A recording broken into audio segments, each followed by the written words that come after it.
this video, we are going to see an example of how to set implicit wait timeout. So this is the method, and sets a sticky timeout to implicit wait for an element to be found or a command to complete. This method only needs to be called one time per session to set the timeout for calls to execute async script. See set script timeout. Time to wait, amount of time to wait in seconds. And this is how we use implicit wait and wait time. So here let's create a test method. Implicitly wait.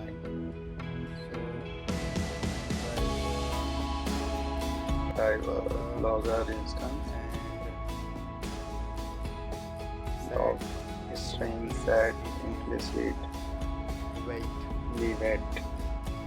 So here is the example.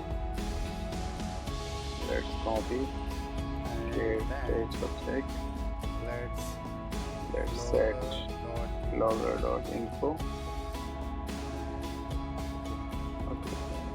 You can set Time page.implicitly wait 10 or 30. So or this 30. would be the maximum wait time. This could be the maximum wait time. A script will wait Element is found. till a element is found. 20 seconds to find an element maximum. And this, as per the documentation, this method only needs to be called once per session. Thank you. Run this test.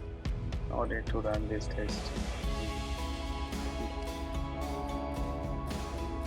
So we can do one thing.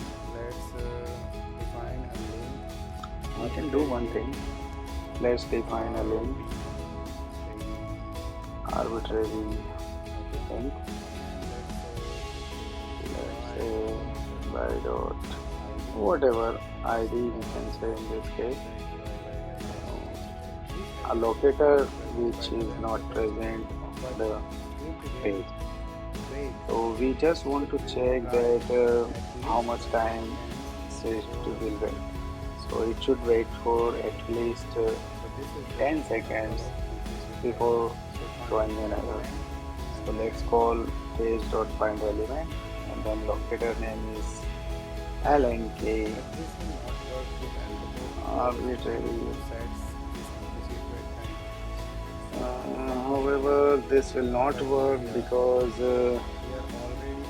nRoBo already applies implicit wait time of 3 seconds. That is configured here in nRoBo config file. So element wait time. So element wait time that is already configured 3 seconds. So this won't apply implicit wait, So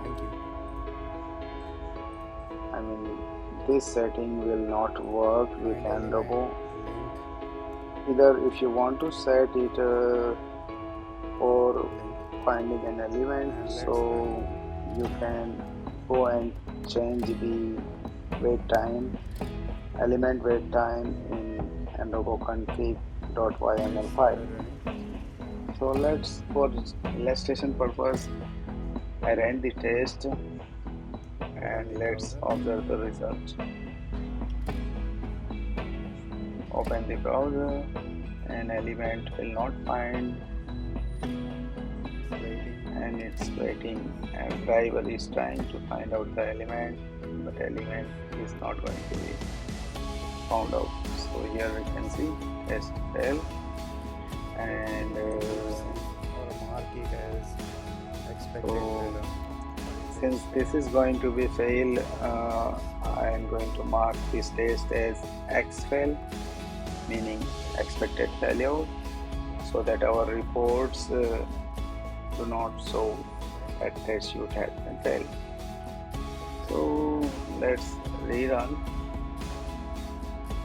and this time it won't throw failure message.